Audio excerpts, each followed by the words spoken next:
जय श्री कृष्ण भक्तजनों, आपका एक बार फिर से स्वागत है हमारे चैनल आध्यात्मिक एस्ट्रो में। आज की कथा में आप श्रवण करेंगे श्री गर्ग संहिता के गौलोक खंड में 13वें और 14वें अध्याय की कथा। आप भक्तजन कथाओं को श्रद्धा पूर्वक श्रवण करिए। बोले भक्त वत्सल भगवान की जय। 13वां अध्याय, पूतना का उद्धार। श्री नारद जी कहते हैं, राजन, नंद जी राजा कंस का कर चुकाने, वसुदेव जी की कुशल पूछने और उन्हें अपने यहाँ के पुत्रोत्सव का समाचार देने के लिए मथुरा चले गए। उसी समय कंस की भेजी हुई बाल घातनी दुष्टा राक्षसी पूतना नगरों, गांवों और गोष्ठों में विचरती हुई गोप और गोपियों से भरे हुए गोकुल में आ पहुंची। उसकी नाक से सांस के साथ घर्र शब्द होता था।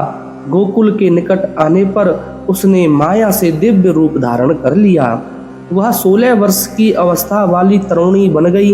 उसका सौंदर्य इतना दिव्य था कि वह अपनी अंग कांति से सची सरस्वती, लक्ष्मी, रंभा तथा रति को भी तिरस्कृत कर रही थी। चलते समय उसके उन्नत कुछ दिव्य आभा से झलकते हुए हिलते थे। उसे देखकर रोहिणी तथा यशोदा भी हतप्रतिभ हो गईं। उसने आते ही बाल गोपाल को गोद में ले लिया और बारंबार लाड़ लड़ाती हुई उस महाघोर दानवी ने शिशु के मुख में हलाहल विष से लिप्त अपना स्तन दे दिया।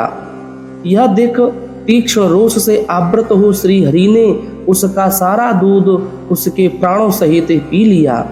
उसके स्तनों में जब असह्य पीड़ा हुई तब छोड़ो छोड़ो कहते हुए वह उठकर भागी। बच्चे को लिए लिए घर से बाहर निकल गई। बाहर जाने पर उसकी माया नष्ट हो गई और वह अपने असली रूप में दिखाई देने लगी। उसके नेत्र बाहर निकल आए, सारा शरीर सफेद पड़ गया और वह रोती चिल्लाती हुई पृथ्वी पर गिर पड़ी। उसकी चिल्लाहट से 7 लोक और 7 पाताल सहित पूरा ब्रह्मांड गूंज उठा। द्वीपों सहित सारी पृथ्वी डोलने लगी। वह एक अद्भुत सी घटना हुई। नृपेश्वर पूतना का विशाल शरीर 6 कोस लंबा और वज्र के समान सुदृढ़ था। उसके गिरने से उसकी पीठ के नीचे आए हुए बड़े बड़े वृक्ष पिसकर चकनाचूर हो गए। उस समय गोपगण उस दानवी के भयंकर और विकराल शरीर को देखकर परस्पर कहने लगे, इसकी गोद में गया हुआ बालक कदाचित जीवित नहीं होगा। परंतु वह अद्भुत बालक उसकी छाती पर बैठा हुआ आनंद से खेलता और मुस्कुराता था। वह पूतना का दूध पीकर जमाई ले रहा था। उसे उस अवस्था में देखकर यशोदा तथा रोहिणी के साथ जाकर स्त्रियों ने उठा लिया और छाती से लगाकर वे सब की सब बड़े विस्मय में पड़ गईं। बच्चे को ले जाकर गोपियों ने सब ओर से विधि पूर्वक उसकी रक्षा की। यमुना जी की पवित्र मिट्टी लगाकर उसके ऊपर यमुना जल का छींटा दिया। फिर उसके ऊपर गाय की पूंछ घुमाई, गौमूत्र और गौरज मिश्रित जल से उसको नहलाया और निम्नांकित रूप से कवच का पाठ किया। श्री गोपियां बोली, मेरे लाल श्री कृष्ण तेरे सिर की रक्षा करें। और भगवान बैकुंठ कंठ की, श्वेत द्वीप के स्वामी दोनों कानों की, यज्ञ रूपधारी श्री हरि नासिका की, भगवान नरसिंह दोनों नेत्रों की, दशरथ नंदन श्री राम जिह्वा की और नर नारायण ऋषि तेरे अधरों की रक्षा करें। साक्षात श्री हरि के कलावतार शनक सनंदन और चारों महर्षि तेरे दोनों कपोलों की रक्षा करें। भगवान श्वेत 12 तेरे भाल देश की तथा नारद दोनों भ्रूलताओं की रक्षा करें। भगवान कपिल तेरी ठोड़ी को और दत्तात्रेय तेरे वक्ष स्थल को सुरक्षित रखें। भगवान ऋषभ तेरे दोनों कंधों की और मत्स्य भगवान तेरे दोनों हाथों की रक्षा करें। प्रथुल पराक्रमी राजा प्रथु सदा तेरे बाहुदंडों को सुरक्षित रखें। भगवान कश्यप उदर की और धनवंतरी तेरे नाभि की रक्षा करें।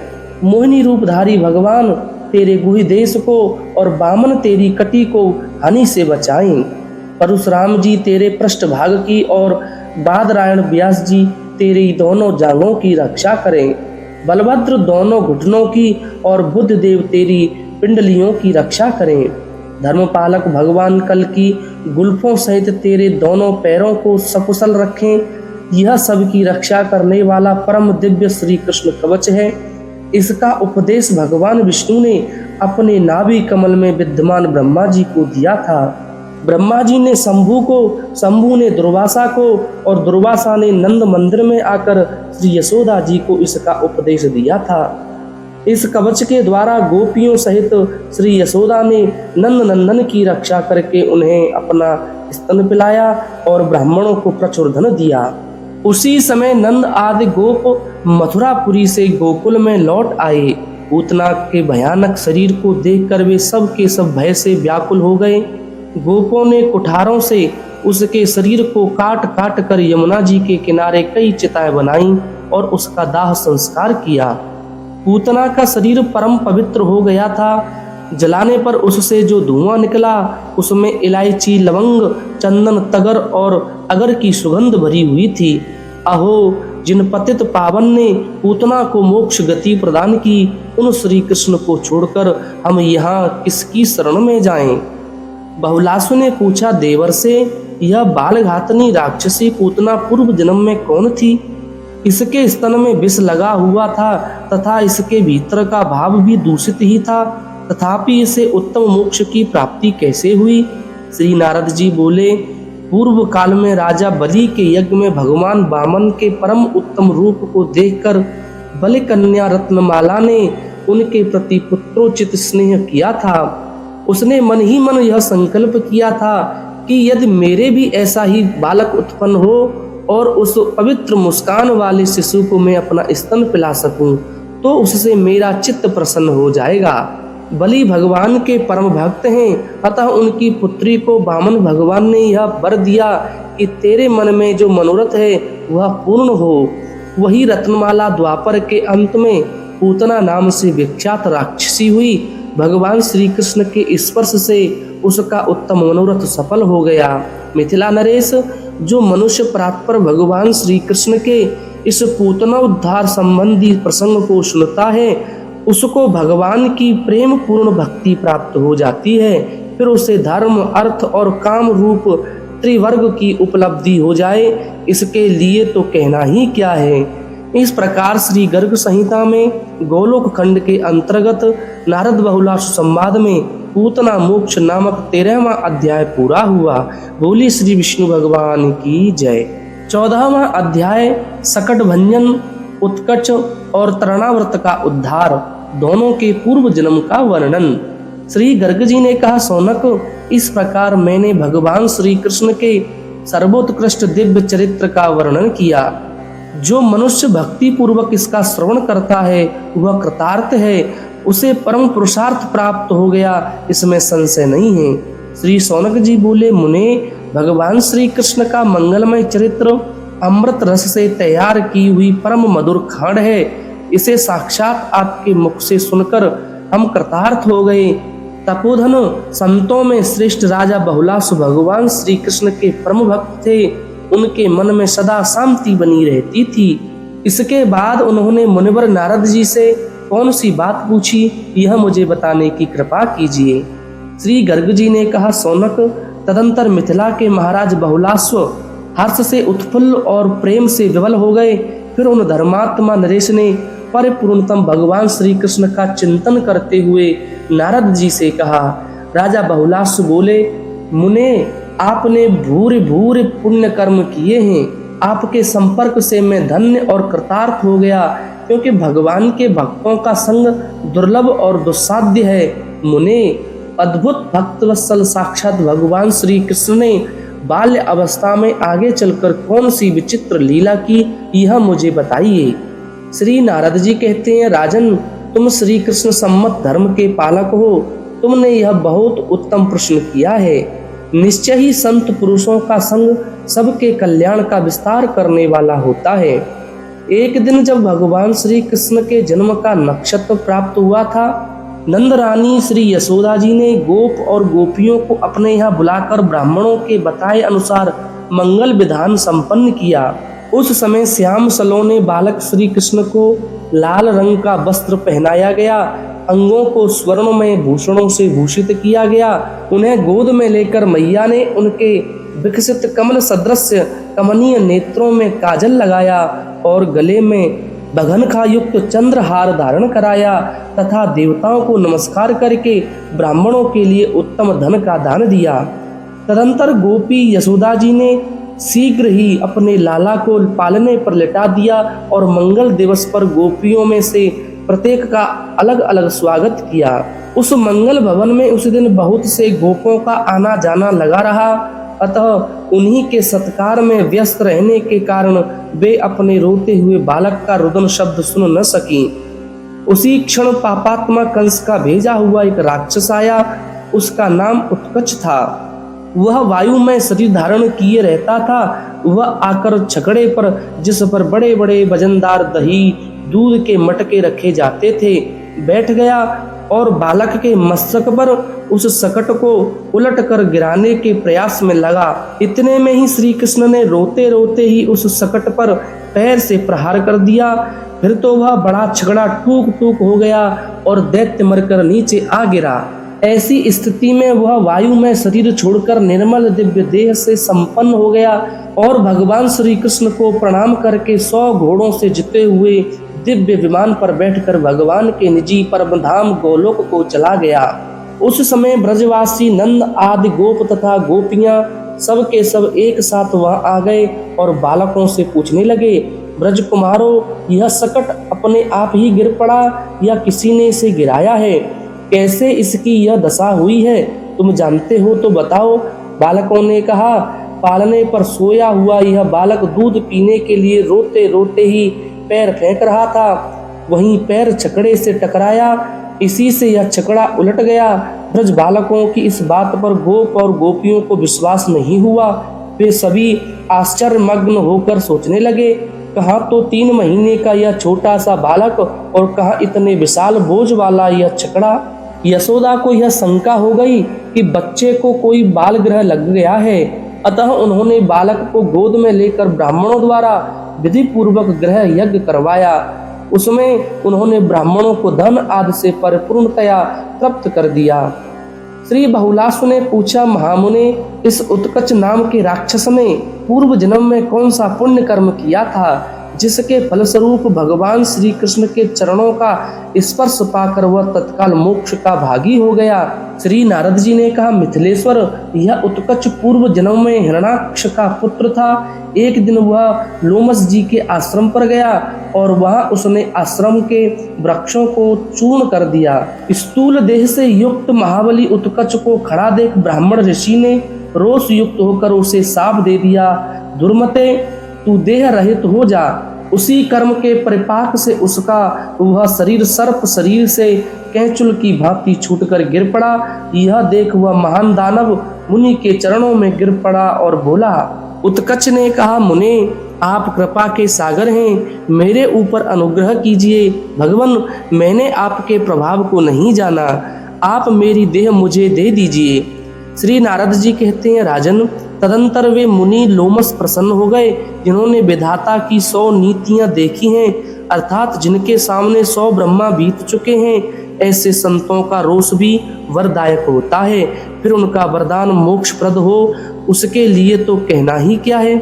लोमस जी बोले, चाक्षुष मनवंतर तक तो तेरा शरीर वायु में रहेगा, इसके बीत जाने पर वैवस्वत मनवंतर आएगा। उसी समय में 28वें द्वापर के अंत में भगवान श्री कृष्ण के चरणों का स्पर्श होने से तेरी मुक्ति होगी। श्री नारद जी कहते हैं, राजन, उक्त वरद शाप के कारण लोमस जी के प्रताप से दानव उत्कच भी भगवान के परम धाम का अधिकारी हो गया। जो वर और शाप देने में पूर्ण स्वतंत्र हैं, उन श्रेष्ठ संतों के लिए मेरा नमस्कार है। राजन, एक दिन नंदरानी यशोदा जी की गोद में बालक श्री कृष्ण खेल रहे थे और नंदरानी उन्हें लाड़ लड़ा रही थीं। थोड़ी ही देर में बालक पर्वत के समान भारी प्रतीत होने लगा। वे उसे गोद में उठाए रखने में असमर्थ हो गईं और मन ही मन सोचने लगीं, अहो, इस बालक में पहाड़ सा भारीपन कहाँ से आ गया। फिर उन्होंने बाल गोपाल को भूमि पर रख दिया, किंतु यह रहस्य किसी को बतलाया नहीं। उसी समय कंस का भेजा हुआ महाबली दैत्य तरणाव्रत वहां आकर आंगन में खेलते हुए सुंदर बालक श्री कृष्ण को बवंडर रूप से उठा ले गया। तब गोकुल में ऐसी धूल उठी जिसके कारण अंधेरा छा गया और भयंकर शब्द होने लगा। 2 घड़ी तक सबकी आंखों में धूल भरी रही। उस समय यशोदा जी नंद मंदिर के आंगन में अपने लाला को न देखकर घबरा गईं। रोती हुई महल के शिखरों की ओर देखने लगीं। वे बड़े भयंकर दिखते थे। जब कहीं भी अपना लाला नहीं दिखाई दिया तब वे मूर्छित होकर पृथ्वी पर गिर पड़ीं और होश में आने पर उच्च स्वर से इस प्रकार करुण विलाप करने लगी, मानो बछड़े के मर जाने पर गौ क्रंदन कर रही हो। प्रेम और स्नेह से व्याकुल हुई गोपियां भी रो रही थीं। उन सब के मुख पर आंसुओं की धारा बह रही थी। वे इधर उधर देखती हुई नंद नंदन की खोज में लग गईं। उधर तृणावर्त आकाश में 10 योजन ऊपर जा पहुंचा। बालक श्री कृष्ण उसके कंधे पर थे। उनका शरीर उसे सुमेरु पर्वत की भांति भारी प्रतीत होने लगा। उसे अत्यंत पीड़ा होने लगी। तब वह दानव श्री कृष्ण को वहीं नीचे पटकने की चेष्टा में लग गया। यह जानकर परिपूर्णतम भगवान ने स्वयं उसका गला पकड़ लिया। निशाचर ने छोड़ दे कहने पर अद्भुत बालक श्री कृष्ण ने बड़े जोर से उसका गला दबाया। इससे उसके प्राण पखेरु उड़ गए। उसकी देह से दिव्य ज्योति निकली और घनश्याम में उसी प्रकार विलीन हो गई जैसे बादल में बिजली। तब आकाश से दैत्य का शरीर बालक के साथ ही एक शिला पर गिर पड़ा। गिरते ही उसकी बोटी बोटी छितरा गई। गिरने के धमाके से संपूर्ण दिशाएं प्रतिध्वनित हो उठी। भूमंडल कांपने लगा। उस समय रोती हुई सब गोपियों ने राक्षस की पीठ पर चुपचाप बैठे बालक श्री कृष्ण को एक साथ ही देखा और दौड़कर उन्हें उठा लिया। फिर माता यशोदा को देखकर वे कहने लगी। गोपियां बोली, यशोदे, तुम में बालक के लालन पालन की रत्ती भर भी योग्यता नहीं है। कहने से तो तुम बुरा मान जाती हो, किंतु सच बात यह है कि कहीं कभी तुमसे दया देखी नहीं गई। भला कहो तो इस प्रकार अंधकार आ जाने पर कोई भी अपने बच्चे को गोद से अलग करता है। तू ऐसी निर्दय है कि ऐसे महान भय के अवसर पर भी बालक को जमीन पर रख दिया। यशोदा जी ने कहा, बहनों, समझ में नहीं आता कि उस समय मेरा लाला क्यों गिरिराज के समान भारी लगने लगा था। इसलिए उस महाभयंकर बवंडर में भी मैंने इसे गोदी से उतारकर भूमि पर रख दिया। गोपियां कहने लगी, यशोदा जी रहने दो, झूठ ना बोलो। कल्याणी, तुम्हारे दिल में जरा भी दया माया नहीं है। यह दूध मुहा बच्चा तो फूल और रुई के समान हल्का है। श्री नारद जी कहते हैं, बालक श्री कृष्ण के घर आ जाने पर नंद आदि गोप और गोपियां सभी को बड़ा हर्ष हुआ। वे सब लोगों के साथ उसकी कुशल वार्ता कहने लगे। यशोदा जी बालक श्री कृष्ण को उठा ले गईं और बार बार स्तन्य पिलाकर, मस्तक सूंघकर और आंचल से छाती में छिपाकर छोह मोह के वशीभूत हो रोहिणी से कहने लगी। श्री यशोदा जी बोली, बहन, मुझे देव ने यह एक ही पुत्र दिया है। मेरे बहुत से पुत्र नहीं हैं। इस एक पुत्र पर भी क्षण भर में अनेक प्रकार के अरिष्ट आते रहते हैं। आज यह मौत के मुंह से बचा है। इससे अधिक उत्पात और क्या होगा। अतः अब मैं क्या करूं, कहाँ जाऊं तथा अब और कहाँ रहने की व्यवस्था करूं। धन, शरीर, मकान, अटारी और विविध प्रकार के रत्न, इन सब से बढ़कर मेरे लिए यह एक ही बात है कि मेरा यह बालक कुशल से रहे। यदि मेरा यह बच्चा अरिष्टों पर विजयी हो जाए तो मैं भगवान श्री हरि की पूजा, दान एवं यज्ञ करूंगी। तड़ाग वापी आदि का निर्माण करूंगी और सैकड़ों मंदिर बनवा दूंगी।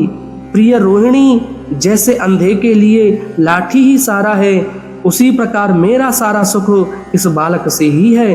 अतः बहन, अब मैं अपने लाला को उस स्थान पर ले जाऊंगी जहाँ कोई भय न हो। श्री नारद जी कहते हैं, राजन, उसी समय नंद मंदिर में बहुत से विद्वान ब्राह्मण पधारे और उत्तम आसन पर बैठे। नंद और यशोदा जी ने उन सब का विधिवत पूजन किया। महाभाग ब्राह्मण बोले, ब्रजपति नंद जी तथा ब्रजेश्वरी यशोदे, तुम चिंता मत करो। हम इस बालक की कवच आदि से रक्षा करेंगे जिससे यह दीर्घजीवी हो जाए। श्री नारद जी कहते हैं, राजन, उन श्रेष्ठ ब्राह्मणों ने उसागरों, नूतन पल्लवों, पवित्र कलशों, शुद्ध जल तथा ऋक, यजु एवं सामवेद के स्तोत्रों और उत्तम स्वस्ति वाचन आदि के द्वारा विधि विधान से यज्ञ करवाकर अग्नि की पूजा करवाई। तब उन्होंने बालक श्री कृष्ण की विधिवत रक्षा की। रक्षार्थ निम्नांकित कवच पढ़ा। ब्राह्मणों ने कहा, भगवान दामोदर तुम्हारे चरणों की रक्षा करें, विष्टर श्रवा घुटनों की, श्री विष्णु जांघों की और स्वयं परिपूर्ण भगवान श्री कृष्ण तुम्हारी नाभि की रक्षा करें। भगवान राधा वल्लभ तुम्हारे कटिभाग की तथा पीताम्बरधारी तुम्हारे उदर की रक्षा करें। भगवान पद्मनाभ हृदय की, गोवर्धनधारी बाहों की, मथुराधीश्वर मुख की एवं द्वारिकानाथ सिर की रक्षा करें। असुरों का संहार करने वाले भगवान पीठ की रक्षा करें और साक्षात भगवान गोविंद सब ओर से तुम्हारी रक्षा करें। 3 श्लोक वाले इस स्तोत्र का जो मनुष्य नित्य पाठ करेगा उसे परम सुख की प्राप्ति होगी और उसे कहीं भी भय का सामना नहीं करना पड़ेगा।